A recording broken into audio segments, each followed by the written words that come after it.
Luka, first, just quickly, how was your back, and how did it kind of come through for the rest of the game after you had that fall? I mean, it's not good at all, but I tried to go. So that's it. Been a crazy couple of months. What stands out the most to you right now is after a tough series loss? I mean, obviously sadness. I think I didn't play the way I should. I think as a team we didn't play the way we could. But I think congratulations to Minnesota. They play a hell of a series. They were the better team, honestly.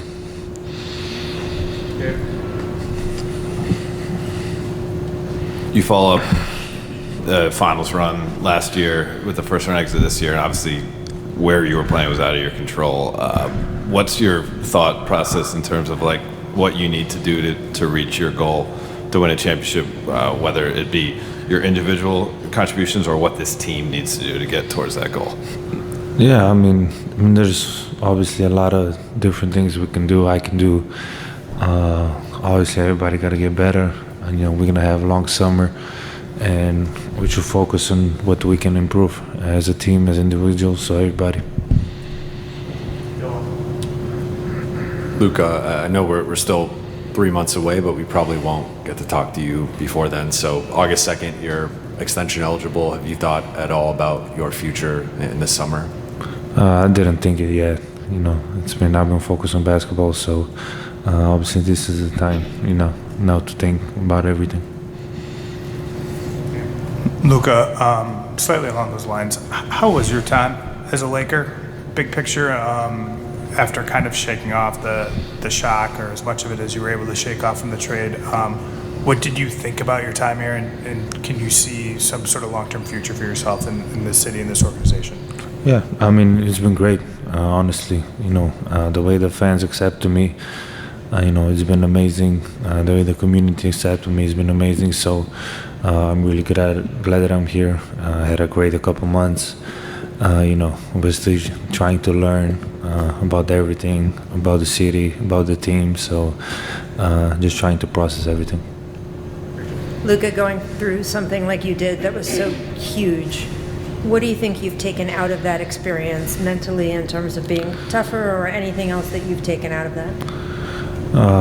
Honestly, I don't know. It's just I'm mentally kind of exhausted for everything that happened. I know a lot of people won't believe me, but I am. So it's just, I think now it's time to process everything through it. Luka, you had just a couple of months with JJ as a coach, but in those months, what did you make of him as a coach and the relationship you guys were able to build upon after being teammates back in Dallas? Yeah, I think he's a hell of a coach. Not many coaches do the stuff he did in his first year, his rookie year, or whatever you want to say it. So I'm really glad I got coached by him this couple months. I feel sometimes like I'm back in Europe a little bit. So I love it. We have a great bond. So it's been nothing but amazing with him as a coach.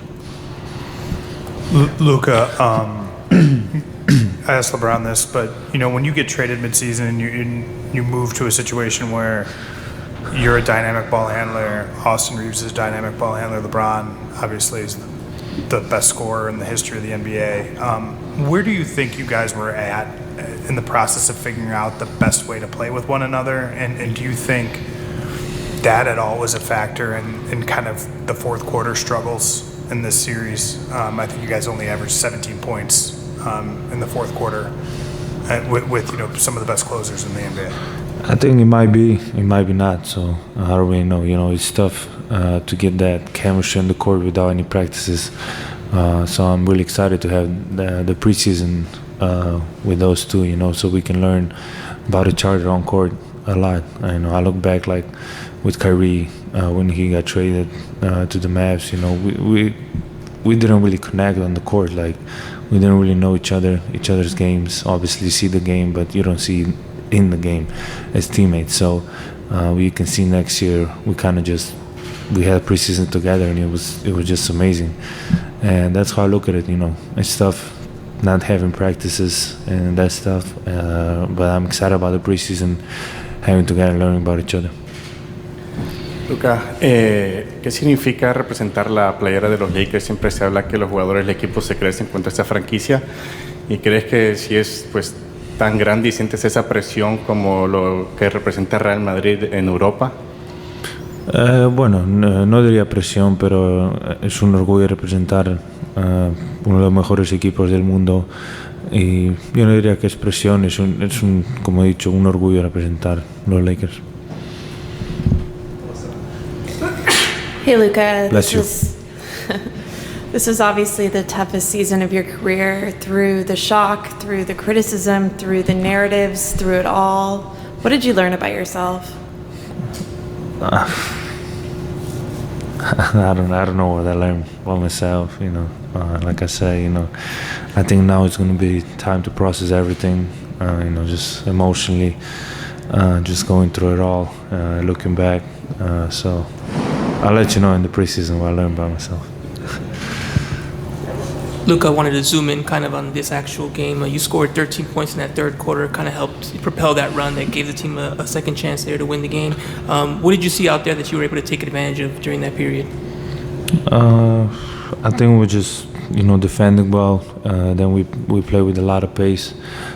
So I just think of that, you know, we're sharing the ball, we get everybody involved. So I think just that got us that spark. Thanks, Luka. Thank you.